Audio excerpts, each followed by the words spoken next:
Hello बच्चों, let's see this question. Let I1 equal to integration of 0 to pi by 4 e to the power x square dx, I2 equal to integration 0 to pi by 4 e to the power x dx, I3 equal to integration 0 to pi by 4 e to the power x square into cos x dx और I4 equal to e to the power pi by 4 e to the power x square sin x dx. Then option A, I1 is greater than I2 is greater than I3 and greater than I4. Option B, I2 is greater than I3 greater than I4 greater than I1. Option C, I3 is greater than I4 greater than I1 and greater than I2. और option D, I2 is greater than I1 greater than I3 और greater than I4. तो बच्चों इस question में हमें चार integration I1 I2 I3 and I4 दिए हुए हैं. इन चारों इंटीग्रेशन को हमें इनकी वैल्यूज के ऑर्डर में अरेंज करना है कि कौन सा सबसे बड़ा होगा और कौन सा सबसे छोटा होगा. नाउ क्वेश्चन पे प्रोसीड करने से पहले हम इससे रिलेटेड की कंसेप्ट को देख लेते हैं.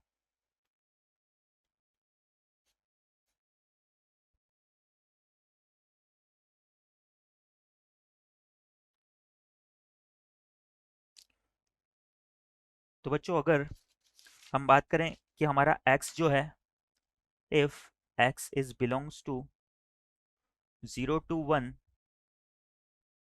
ओपन इंटरवल, देन जो हमारा x to the power n है वो बड़ा होगा x to the power m से, इफ जो हमारा n है वो छोटा हो m से. यानी कि अगर x का इंटरवल 0 से 1 है तो x की जो लोअर पावर है उनकी वैल्यूज ज़्यादा हो जाएगी x की हायर पावर से, और अगर इंटरवल इसके अलावा कुछ और हुआ तो हमारे x की हायर पावर की वैल्यू उसकी लोअर पावर से ज़्यादा हो जाएगी. नाउ सिमिलरली अगर हम बात करें कि अगर हमारा x जो है इज बिलोंग्स टू 0 से पाई बाई 4 हो तो हमारे साइन x और कोस x में क्या रिलेशन होता है. तो इसे हम ग्राफ की हेल्प से समझ लेते हैं. सपोज ये मेरी y एक्सिस और ये मेरी x एक्सिस है.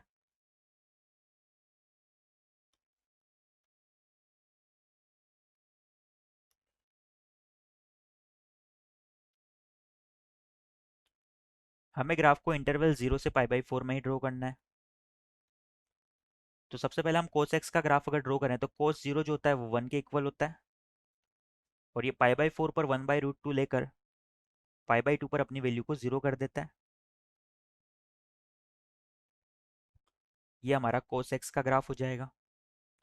सिमिलरली अगर साइन x की बात करें तो साइन x जो है हमारा x इक्वल टू 0 पर 0 होता है, और x equal to pi by 2 पर ये अपनी मैक्सिमम वैल्यू 1 को अटेंड करता है. तो हमारा साइन x का ग्राफ कुछ इस तरह से हो जाएगा. साइन x और कोस x जहाँ पर इन दोनों की वैल्यूज इक्वल होती है वो हमारा point x equal to pi by 4 होता है. यानी कि x equal to pi by 4 पर हमारा साइन x और कोस x एक दूसरे के इक्वल हो जाते हैं. नाउ अगर हम इंटरवल 0 से पाई बाई 4 की बात करें तो यहाँ पर हम देख सकते हैं कि हमारा कोस एक्स का ग्राफ साइन एक्स से अबोव सिचुएटेड है. यानी कि इंटरवल 0 से पाई बाई 4 में हमारा कोस एक्स जो है वो साइन एक्स से बड़ा हो जाएगा.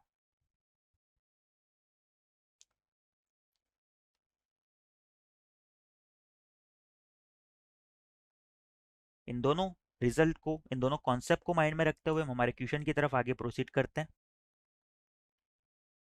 नाउ क्वेश्चन में हमें इंटरवल जो है चारों इंटीग्रेशन के लिए जो लिमिट्स है वो 0 से पाई बाई 4 दी हुई है. तो अगर इफ हमारा x बिलोंग्स टू 0 से पाई बाई 4 हो, और बच्चों यहाँ पर देखना जो पाई की वैल्यू है वो अराउंड 3.14 होती है. यानी कि पाई बाई 4 जो है मेरा वो 1 से छोटा होगा. यानी कि x का इंटरवल 0 से 1 के इंटरवल से छोटा इंटरवल है, यानी कि 0 से 1 के बीच में ही कहीं पर है.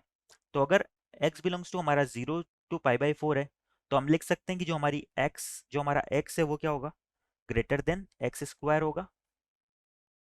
क्योंकि अभी अभी हमने देखा था कि x की लोअर पावर x की हायर पावर से ज़्यादा हो जाती है वैल्यूज जब हमारा इंटरवल x 0 से 1 के बीच में होता है.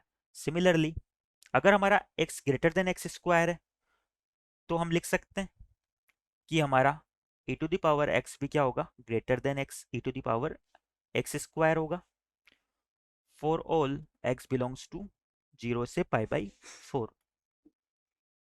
नाउ अगर e to the power x greater than e to the power x square है तो इन दोनों का इंटीग्रेशन 0 से पाई बाई 4 इंटरवल में करने पर हमारी इनइक्वालिटी का साइन चेंज नहीं होगा. तो हम लिख सकते हैं कि integration of e to the power x into d x with limit 0 to pi by 4 is greater than integration of e to the power x square dx with limit 0 to pi by 4। और question में हमें ये integration किसके equal दिया हुआ था, i2 के equal. तो हमारा i2 जो है वो बड़ा हो जाएगा ये वाला इंटीग्रेशन i1 से। सिमिलरली अगर हमारे दूसरे रिजल्ट की बात करें तो हमारा साइन एक्स और कोस एक्स में कंपेरिजन को हम देख लेते हैं। हमने अभी भी देखा था कि इफ कि हमारा साइन एक्स कोस एक्स जो है वो साइन एक्स से हमेशा बड़ा होता है इंटरवल 0 से पाई बाई 4 में। Since cos x is greater than sin x for all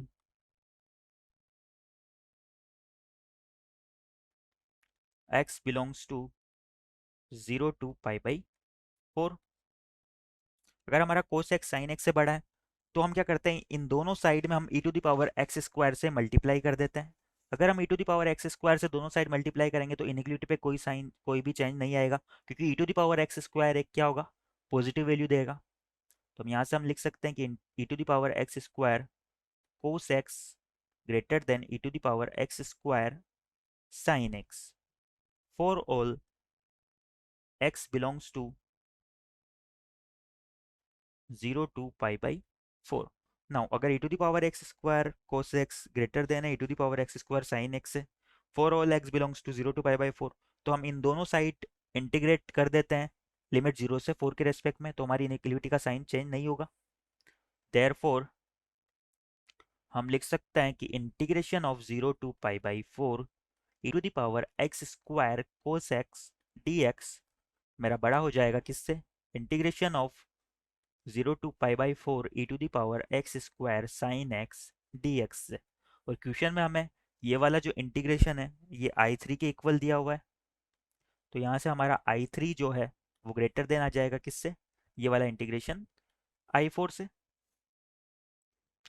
now हमारा जो i2 है वो ग्रेटर देन आ चुका है i1 से, और i3 जो है वो ग्रेटर देन आ चुका है i4 से। और अगर हम जनरली बात करें तो हम लिख सकते हैं कि हमारा e to the power x जो है वो greater than e to the power x square है, और e to the power x square जो है वो बड़ा हो जाएगा किससे, e to the power cos x से, क्योंकि कोस एक्स तो अपनी वैल्यू 0 से 1 के बीच में ही देगा। और अगर e to the power x square को हम 0 से 1 के बीच में किसी नंबर से मल्टीप्लाई करेंगे तो ऑफकोर्स वो e to the power x square से छोटा हो जाएगा, इज ग्रेटर देन हो जाएगा e to the power x square sine x.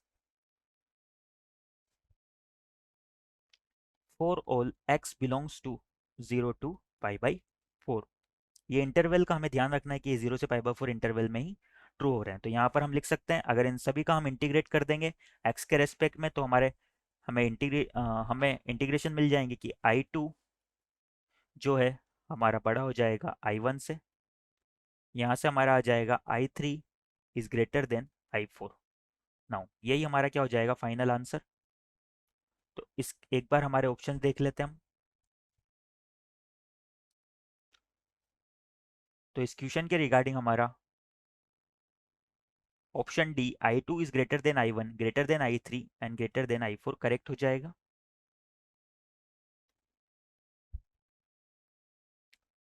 Answer is option D.